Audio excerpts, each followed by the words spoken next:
est-ce qu'il y a, il y a des procédés comme, est-ce qu'il faut que la personne se répande? Est-ce qu'il faut qu'elle accepte Jésus-Christ comme son sauveur personnel? Euh, Qu'est-ce que tu penses, toi? Qu'est-ce que... Ouais. Alors ça, c'est une autre chose on nous a enseigné beaucoup. C'est que la personne ne peut pas être guérie s'il ne se répand pas, ou il doit pardonner avant qu'il reçoive sa guérison, ou il doit donner sa vie à Jésus avant qu'il reçoive sa guérison. Mais où est-ce qu'on voit ça dans la Bible? Est-ce que Jésus a fait ça une seule fois? Moi, je vois pas pour le moment.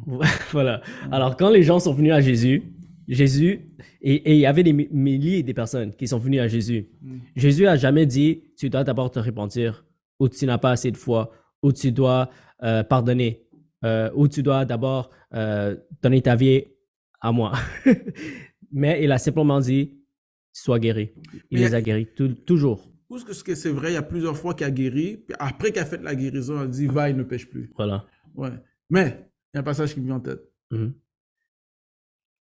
La Bible dit pas que quand il était dans son village, il a, il a, comment que la Bible dit? Je veux pas ok, Il je n'a sais. pas pu faire beaucoup de miracles dans sa Ouais, propre village. ouais.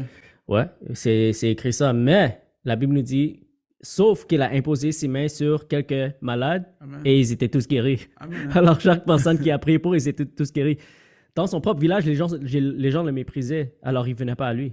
C'est comme par exemple, moi, je fais une conférence de guérison et Hmm. personne vient, sauf 5 personnes. Les 5 vont être guéris, mais les autres ne vont pas être guéris parce qu'ils ne sont pas là. Tu vois? Amen. Donc, Et c'est ça qui s'était arrivé avec Jésus. puis make sense. Donc, leur incrédulité s'est Mhm. manifestée parce qu'ils ne sont pas venus. Ouais, exactement. Pour- Mais chaque personne qui a imposé ses mains sur, ils étaient tous guéris. C'est pas comme s'il a essayé d'imposer ses mains sur les gens et ils étaient pas guéris. Jésus avait les résultats à 100%.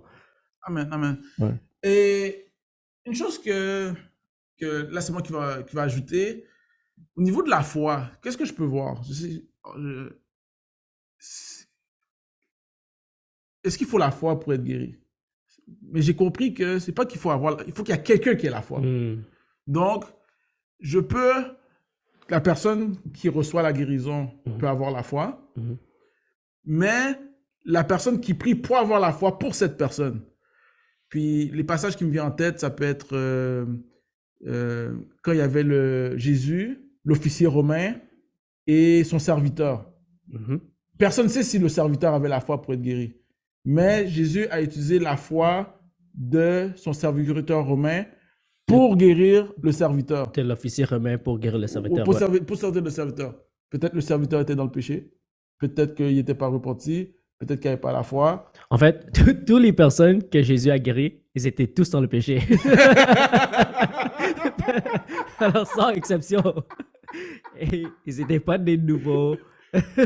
Ils n'avaient pas toutes les qualifications pour être guéris. Ils étaient tous dans le péché et voilà, mais ils étaient tous guéris.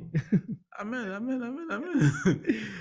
Alors, ça, c'est un bon exemple parce que Jésus a dit, l'officier romain, quand l'officier romain est venu à Jésus, le serviteur n'était pas dans leur présence. Le serviteur était à la maison de l'officier romain.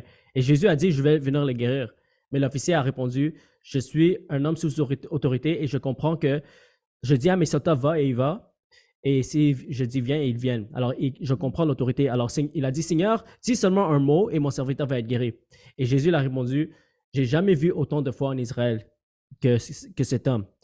Et il a dit à l'officier romain, que ça soit fait selon ta foi. Alors, c'était la foi de l'officier romain qui a guéri le serviteur qui était à la maison malade. Ce n'était pas la foi de le serviteur qui était malade, c'était la foi de l'officier romain. Et alors, ça nous montre qu'on peut avoir la foi pour les autres personnes, même si les autres n'ont pas la foi. C'est comme par exemple, quand Jésus a ressuscité Lazare de la mort. C'est qui avait la foi pour Lazare? C'était pas Lazare, il était mort. Il ne pouvait pas avoir la foi. C'était la foi de Jésus qui a ressuscité Lazare de la mort. Alors, ça nous montre que on peut avoir la foi pour les autres. Parce que si ce n'était pas le cas, comment on peut guérir les non-croyants? Ou comment on peut guérir les musulmans, les bouddhistes? Comment on peut démontrer la puissance de Dieu? Si les non-croyants n'ont pas la foi, là, ça serait impossible. Jésus n'a pas dit d'imposer nos mains sur les croyants. Les signes, c'est pour les non-croyants. C'est pour qu'ils expérimentent la puissance de Dieu et après cela, ça va les amener à la repentance. Alors, on doit comprendre qu'on peut avoir la foi pour les autres personnes. Amen. Et quand on a cette révélation, ça va nous permettre d'oser de sortir hors de notre zone de confort et commencer à prier pour les malades, même si ces personnes n'ont pas la foi, même s'ils ne sont pas nés de nouveau. On peut dire, tu sais quoi, j'ai l'Esprit de Dieu en moi, je vois quelqu'un qui est malade, je dis, regarde ce qui va se passer, Dieu va te guérir. Au nom de Jésus, sois guéri maintenant. Tu parles avec autorité et tu vas voir, Dieu va faire des grandes choses. Amen. Puis, Ouais. on va être real avec vous. Est-ce que si vous priez sur 10 personnes, les 10 vont être guéris? J'aimerais ça, mais il y a des fois que ça n'arrivera pas. Ça se peut, mais c'est vrai que c'est un processus, on grandit dans cette... C'est ça que je veux dire. voilà. C'est que si tu veux voir aucun miracle, prie pour personne. Ouais. C'est juste ça que je peux garantir. Si tu veux voir aucune guérison, prie pour personne. Mhm. Quand tu commences maintenant à sortir de ta zone de confort, Mhm. tu commences à avoir du courage.